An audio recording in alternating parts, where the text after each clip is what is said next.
It is, yeah. How's that?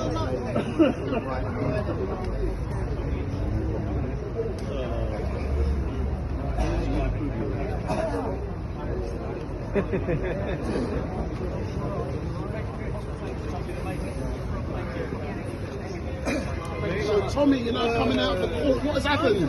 Only accredited journalists, when they say accredited, only government-supported journalists were allowed to report on the second half of the trial, which means no one, I guess, out here, because you're not going to heard it from the mainstream media, because I've looked through the mainstream media reporting on the case this morning, it's insane. It's fucking insane. They're lying. All the unlawful stuff they've done, all the illegal stuff they've done, and not one part of it has been reported on. It's mad, which is a need for people like Ezra and other people who have fallen over to come report this. Unfortunately, he's been gagged today from when we went back in. No one else other than the government controlled, which is that's communism, right? Only government controlled media are allowed to report what's going on inside the court. And it's meant to be about fair and open justice for people to understand. The reason why we need citizen journalists is because these fucking frauds don't report. We've seen that by the reporting this morning. We've seen it. An officer has accepted this afternoon, which you wouldn't have heard, that he held me unlawfully. Because he was supposed to have done certain things that he didn't do. And then there was 3 different things that he was lawfully had to do that he didn't do in order to detain me under terrorism act. It's not like we're stopping you for checking your car. We're nicking you for terrorism. We're using terrorism legislation to detain you and pump around the whole world that you're being charged under the Terrorism Act. You better make sure your shit's in order. And none of it's in order. The reason for detaining me wasn't in order. They just made up as they went along. What we then found out is they made up stuff today that's not in their statements. Do you know how many times we've asked them for disclosure and they've refused it? So we've gone back saying, what did you do for an hour and a half? Because they detained me, there was a 40-minute gap, and there's another hour and a half gap.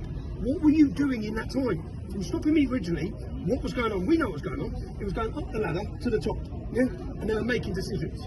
But they didn't make any notice, and even though we asked them, what were you doing? They refused to answer. And then today, we were taking information from other organisations.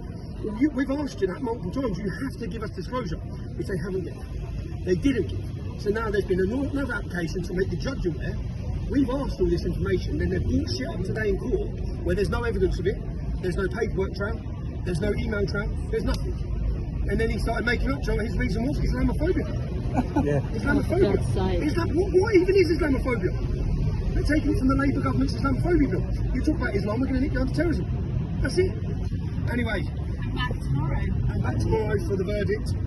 Let's hope the judge gives us something to have a bit more faith in judges in the UK for. Last time I was in this court, I got positive result from a judge, in which I was tried by a jury. I think after the judge listening to that absolute facade of a shit show of legal corruption and bullshit from the police force, detained someone under the Terrorism Act within 30 seconds of seeing who I was.